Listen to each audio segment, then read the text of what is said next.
പുലി വരുന്നു എന്ന് പറഞ്ഞ് ഒടുവിൽ പുലി ശരിക്കും വന്നിരിക്കുകയാണ്. മാസപ്പടി കേസിൽ മുഖ്യമന്ത്രി പിണറായി വിജയന്റെ മകൾ വീണ വിജയന് ഈ ആഴ്ച നിർണായകമാണ്.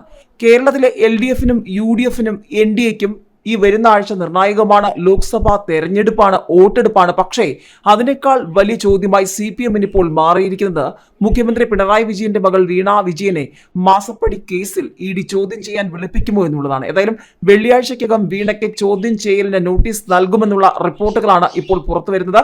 ചോദ്യം ചെയ്യലിന് ഒരു തടസ്സവുമില്ല എന്ന വാർത്തകൾ തന്നെയാണ് ചർച്ചയാകുന്നത്. മാസപ്പടി കേസിൽ ഈ ആഴ്ച നിർണായകം തന്നെയാണ്. വീണ വിജയനെ ചോദ്യം ചെയ്യാൻ അന്വേഷണ സംഘം ഉടൻ നോട്ടീസ് അയച്ചേക്കും. വീണ വിജയനും അവരുടെ ഉടമസ്ഥതയിലുള്ള എക്സാലോജിക് സോഫ്റ്റ്വെയർ സ്ഥാപനത്തിനും പണം നൽകിയത് സംബന്ധിച്ച് CMRL MD അടക്കമുള്ളവരിൽ നിന്ന് മൊഴിയെടുത്തിട്ടുണ്ട്. മുഖ്യമന്ത്രിയുടെ മകൾ ഉൾപ്പെട്ട മാസപ്പടി കേസിൽ CPMനും മുഖ്യമന്ത്രിക്കും MV ഗോവിന്ദനുമൊക്കെ ഈ ആഴ്ച നിർണായകമാണ്. കേരളത്തിൽ ലോക്സഭാ തെരഞ്ഞെടുപ്പ് നടക്കുന്ന 26-ന് മുൻപോ ശേഷമോ എപ്പോഴാകും വീണ വിജയനെ ചോദ്യം ചെയ്യുക എന്നതാണ് നിർണായകം. തീയതി നിശ്ചയിച്ച് ചോദ്യം ചെയ്യലിനുള്ള സമൻസ് ഉടൻ അയക്കുമെന്നാണ് സൂചന.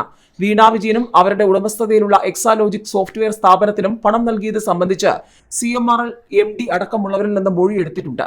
നടന്നത് കള്ളപ്പണ ഇടപാടാണ് എന്ന് തെളിയിക്കാൻ പറ്റിയ രേഖകളും തെളിവുകളും ഉണ്ടോ എന്നാണ് നിലവിൽ അന്വേഷണ സംഘം വിലയിരുത്തുന്നത്. അതേസമയം മാസപ്പടി കേസിൽ കൂടുതൽ പേരെ വരും ദിവസങ്ങളിൽ ചോദ്യം ചെയ്യാനാണ് ED നീക്കം. നിലവിൽ ഉദ്യോഗസ്ഥരെ ചോദ്യം ചെയ്തതിൽ നിന്ന് ലഭിച്ച വിവരങ്ങളുടെ അടിസ്ഥാനത്തിലാണ് കൂടുതൽ പേരെ വിളിപ്പിക്കുന്നത്. കഴിഞ്ഞ ദിവസവും ഹർജി പരിഗണിച്ചപ്പോൾ ചോദ്യം ചെയ്യൽ പൂർണ്ണമായും നിർത്തിവെക്കാൻ കോടതി പറഞ്ഞിട്ടില്ല എന്നാണ് ED വാദം. EDക്കെതിരെ ശശിധരൻ കർത്തയും 3 ജീവനക്കാരും നൽകിയ ഹർജി ഹൈക്കോടതി അവധിക്കാലത്തിന് ശേഷമേ പരിഗണിക്കുള്ളൂ. കോടതി ആവശ്യപ്പെട്ട വിവരങ്ങൾ നൽകാൻ സമയം വേണമെന്ന് ആവശ്യപ്പെട്ടതോടെയാണ് ഹർജി മാറ്റിവെച്ചത്. CMRL വിവിധ വ്യക്തികളും കമ്പനികളുമായി 135 കോടിയുടെ ഇടപാട് നടത്തിയിട്ടുണ്ടെന്നാണ് EDയുടെ കണ്ടെത്തൽ.